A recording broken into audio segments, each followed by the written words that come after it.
Good pause YouTube, 6fthax here. I know it's been a couple days, guys, and I have a couple things I want to tell y'all after the battle, just because this is kind of a short battle. I want to mention it after the battle, so I don't take up too much of y'all's time. Of course, if y'all do enjoy the battle, make sure to hammer arm that like button down below and to ask the question of the day. I'm using a pretty fun makeshift UU team, and I'm facing AceofClubs. Found him on my Discord. Of course, if you guys would like to battle me, come join my Discord. That is mainly where I'm looking for battles nowadays. And actually, there's one huge announcement regarding this Saturday after the battle. So if anything, I really want you guys to hear that announcement. So going into the match, I was pretty positive he was going to lead off with his Azelf, considering that was really his only stealth rocker. Haxorus after a Dragon Dance could sweep me because I don't have a Scarfer, and Volcanion, if it's specs, could be really hard to switch in potentially. So I get on my rocks turn 1 as he goes for the Psychic. Turns out that he's offensive, so expecting him to maybe think I'm going to switch out here or go for a Protect, I'm actually going to end up going for the U-turn, and I'm going to get off some pretty good damage on the Azelf, putting him in range of where my Mega Aerodactyl will now be able to come in here and 100% pursuit trap this Azelf. And because I'm faster than Azelf, I'm definitely going to knock him out. So luckily Azelf didn't do entirely too much in this battle, especially because Gliscor also really wasn't going to be doing too much in this game. I guess Gliscor could have checked and dealt with the Amoonguss, but Amoonguss shouldn't be too big of an issue for me to play around. So in comes the Scizor. Obviously, I don't want to stay in and take a potential choice banded bullet punch, so I'm going to be forced to switch out here, and he knows this, so he's going to make the correct play by going for the U-turn. Always assume that if you bring in a Scizor against a Mega Aerodactyl and UU, that they're going to switch out.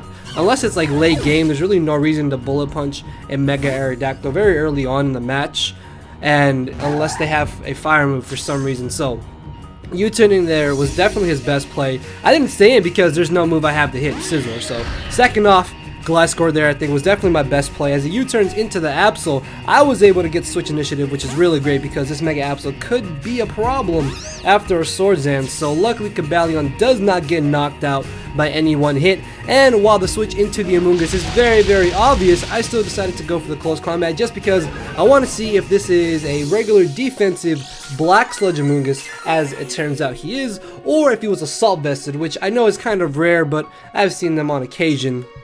So expecting him to just want to go for a Spore, I'm going to choose the most expendable team member in this match, and that's probably my Scizor, just because as long as he has his own Scizor, and he has the Volcanion and this Amoonguss, which could very well have Hidden Power Fire, Scizor is not really going to be doing anything for me in this matchup.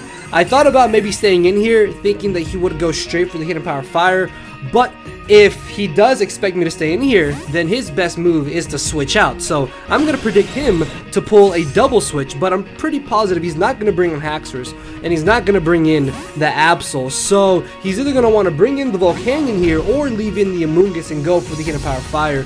So that was the two plays, those were the two plays I was expecting him to make, and luckily I managed to catch the incoming Volcanion, and I make a pretty ballsy play by staying in here because Volcanion are known to be scarfed. I have seen a couple scarf Volcanions, so he definitely would have knocked me out here, but because Nidoking is naturally faster than the Volcanion, he's going to be forced out here, and I'm able to KO any Pokemon that he switches into my Nidoking, just because with the Azelf being gone, he's got no switch-ins to this Earth Power. So down goes the Amoonguss, which is absolutely amazing. Unfortunately, now comes the Haxorus, which, as I mentioned earlier, I cannot let this thing Dragon Dance. If he Scarfed, that could actually be a little bit problematic, but it turns out that he is just a Life Orb set, as he's going to be able to knock me out. So even though the Earthquake was very obvious, I still didn't really have a safe switch into this Haxorus, and if he did predict me to switch into my Aerodactyl expecting the Earthquake, then he could have just Dragon Danced and won, or knocked me out on the potential switch in. As I bring in my Cobalion, because I am not Life Orbed,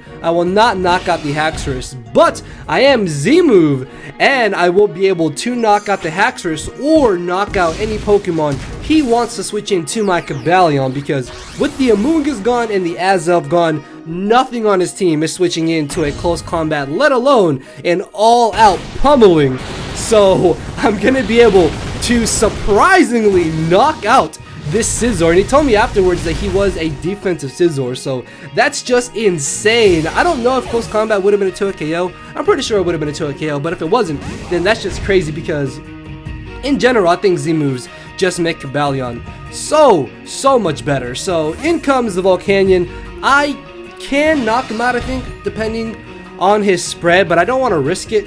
And there's a chance that he could maybe be Scarf still, and he was just bluffing it earlier because he didn't want to risk me being Scarf Nidoking, because if you looked at my team, it did kind of look like Nidoking could have been Scarf.